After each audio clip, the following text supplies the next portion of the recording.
Stream of consciousness is a literary technique. It is used by the writers in order to make their work look more realistic, more relatable to the readers. The phrase stream of consciousness was first used by William James, and he happens to be the brother of the famous novelist Henry James. So, this phrase was first used in the work Principles of Psychology, which was obviously written by William James. Now, let us see how William James has defined the term stream of consciousness. According to him, it's a name given to a series of unbroken thoughts. It's a pattern of thoughts, perceptions, emotions in the waking mind. So the person has to be aware in a conscious stage, in a conscious state, but his feelings, his thoughts, or his memories may be unpatterned, may be unstructured.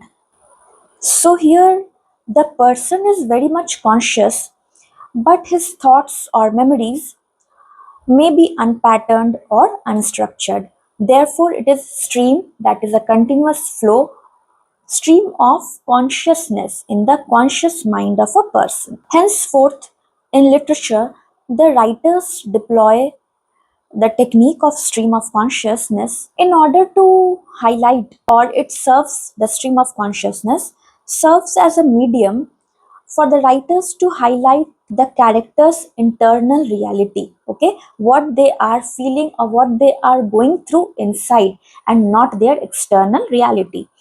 And this thought or this stream of thought might not follow any order, it may not have any logic.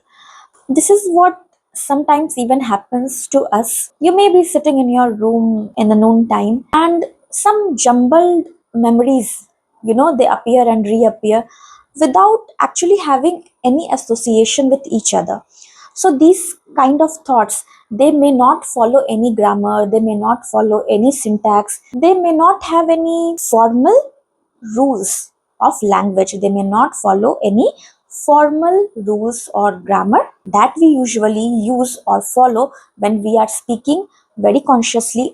Now, when you are reading a prose work, how will you as a reader find out or spot that okay, the writer has used the stream of consciousness technique in this passage? How will you find out?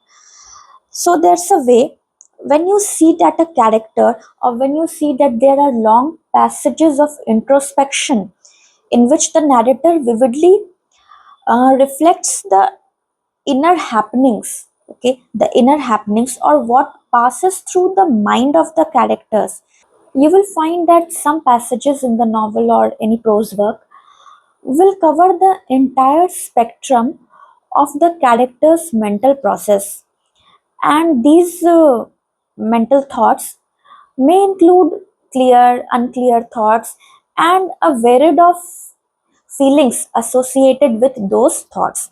Okay, so you, in this way you can spot or find out that okay, this particular passage, this particular paragraph, here the writer has used the technique of stream of consciousness in order to highlight the inner reality of a particular character, and this propels the plot of the novel or the prose. All right, then you may question, so what is the difference between stream of consciousness and internal monologue? Internal monologue is very much the same. We come to know about the what the character is thinking or what are his inner thoughts, but there's a very minute difference. Internal monologue is a very general term, it encompasses many. It actually, stream of consciousness is a part of internal monologue.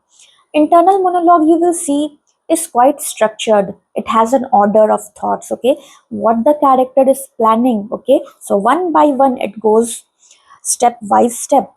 But in the case of stream of consciousness, there is no pattern, okay, there is no grammar. You will hardly see any punctuation used in a passage where stream of consciousness has been used. So grammar is done away with. Sometimes you will see there are long sentences without any full stop. So basically it has no grammar or no logical coherent order. Okay, there is no coherent order in the stream of consciousness technique. Some of the modern writers who have actively propagated this technique include James Joyce, of course, and Virginia Woolf. Along with them, we have William Faulkner, whose novel As I Lay Dying, I feel it's a classic example of the entire novel is an example of stream of consciousness. You will see how there are actually 15 characters in the novel, and all of them, all characters, they are expressing their thoughts, they are thinking something, and the entire plot of the novel has been expressed through the stream of consciousness technique, through the thoughts and memories of these 15 characters. All right, so you can mainly go through James Joyce's novel Ulysses or Portrait of the Artist as a Young Man to understand the concept or technique of stream of consciousness. And of course, you have to understand that the technique always goes in sync with the story of the character, okay, the reality of the character. It highlights, it puts in the front what the character is going through.